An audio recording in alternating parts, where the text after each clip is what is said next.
equipes que nós atuamos até agora, né? Mas o Vasco está num momento muito bom, certo? Tem uma sequência muito boa.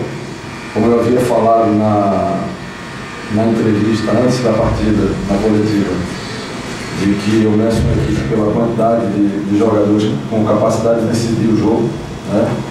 E o Vasco, nesse momento, foi a melhor equipe que nós enfrentamos, somado a uma noite onde nada deu certo, né? Então, infelizmente, uma hora nós iríamos perder essa invencibilidade em casa. Perdemos para a equipe, na minha concepção, que nós enfrentamos aqui dentro até o momento com a melhor capacidade, né? Não serve como desculpa, porque independente de qualquer coisa, em nenhum momento eu acho que nós fizemos jus a ter um resultado diferente, mas vale salientar que o primeiro e o segundo gol estavam impedidos. O primeiro, fiz questão, por isso que demorei para vir para a coletiva, estava vendo na televisão, né? Nos dois lances a Globo parou, colocou aquelas duas linhas, então no lance do escanteio estava impedimento, no lance do Alessandro também impedimento. Mas se não fosse dessa forma, seria de outra pelo que a gente produziu. E o Mistão? Só para responder o Mistão. Pode continuar o Mistão. Então, vamos focar agora de volta no Campeonato Pernambucano, né? Nessa última rodada, e depois nós vamos analisar, né, quais são as situações. Mas é claro que o resultado somado ao regulamento, nós vamos precisar de uma daquelas partidas onde ninguém acredita, né, na situação de resultado. E aí tem que analisar o que é melhor para o Náutico. Roberto, agora sendo um pouco direto nas substituições que você fez durante o jogo, você primeiro entrou com o Derlei na lateral direita, entrou aí com o Eli Carlos de volante, mas nas mudanças você acabou colocando o Elton no segundo tempo, no início, que não surtiu efeito. Você acha que, primeiro falando das mudanças, e a segunda em uma só pergunta, você acha que o time cochilou demais e deixou o Vasco jogar? Bom, vou responder o que a gente tem que responder, mas eu vou cobrar de você me perguntar sobre substituição quando a gente vencer, né? Porque essa pergunta ela só é feita quando o time perde. Quando o time ganha, nunca se faz essa pergunta. Mas vou responder. Número 1, Derlei de lateral direito, ele só começou com a camisa. Primeiro tempo, Derlei não jogou em nenhum momento como lateral direito. O lateral foi ele caro numa linha de 4, Derlei como volante o tempo inteiro. Só a camisa 2, para no time tentar disfarçar um pouco, sair do adversário. Eu acho que acabou disfarçando também mais gente.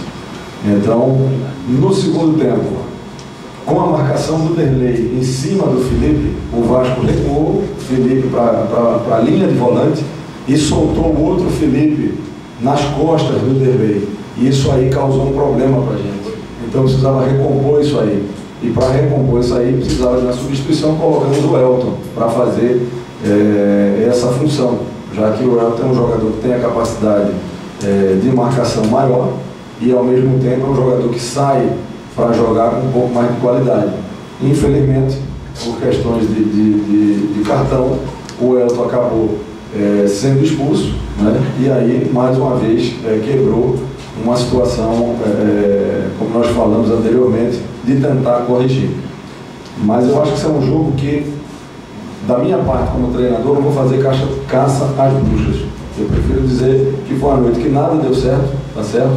Nem a formação inicial, nem a substituição e nem as atuações individuais, porque eu conheço o grupo, sei que tem capacidade, vocês também, de produzir muito mais. É uma daquelas noites, é uma daquelas partidas onde, infelizmente, nada dá certo, né? E agora é tirar as lições de um jogo como esse, né? E focar para frente. Dentro de encontro aquilo que você fala, o Chiesa rende muito mais.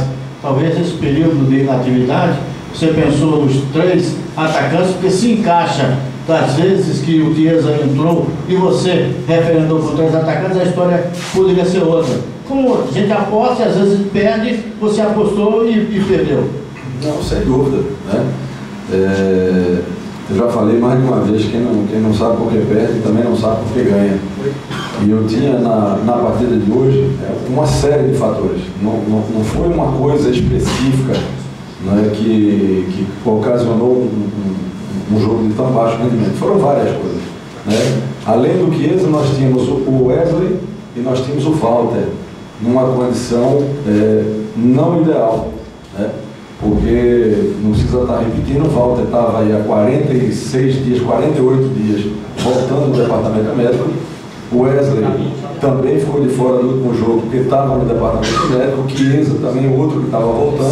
Mas se eu não colocar para jogar, eles não vão ter, né? Se eu não tivesse colocado esses jogadores para jogar, tivesse jogado com o Felipe, o Jorge Felipe, nós tivéssemos tido esse resultado, eu me questionar, por que não colocou o Wesley, né?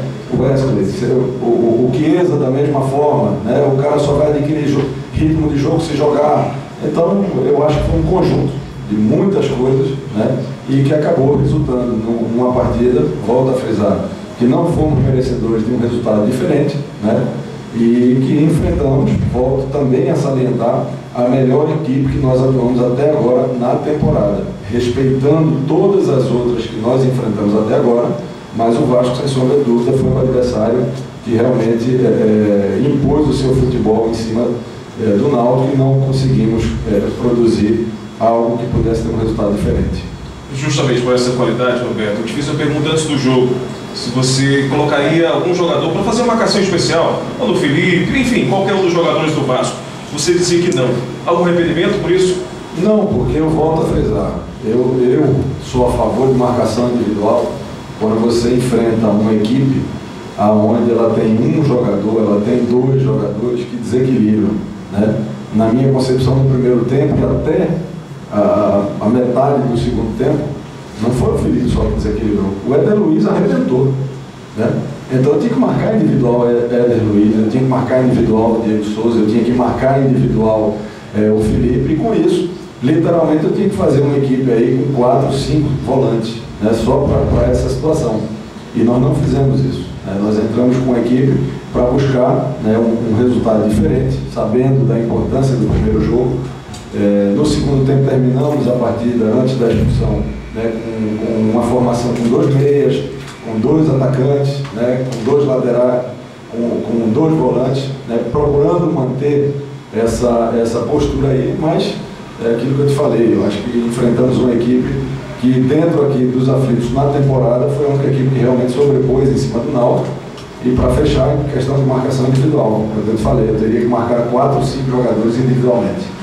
É claro que uma derrota dessa fica todo mundo querendo uma explicação, e claro que a nossa função é de perguntar. O Eduardo Ramos está provado hoje que ele não pode jogar de forma isolada para criar essas jogadas, porque ele jogou só com um mês só ele. E 3 atacantes, você acha que conseguiria marcar, por exemplo, no Vasco, que tem uma qualidade muito grande, e aí não sobrecarregou não o sistema defensivo? É o que eu te falo, na derrota, né, a gente vai sempre estar questionando tudo, né? E eu te digo, quando terminou o primeiro tempo? 1-0 para o Vasco. Quando terminou o segundo tempo? 2-0. No segundo tempo eu joguei com 3 volantes no meio, né, sendo 2 que tem saída de bola, que é o Derlei e o Elton, e depois coloquei o William. E aí o Eduardo não jogou mais isolado no segundo tempo, e continuando tendo muito problema. Então a gente, às vezes no Brasil, a gente tem uma dificuldade enorme, né, de ter o reconhecimento da superioridade do adversário. Hoje o Vasco foi superior em todos os sentidos ao Náutico.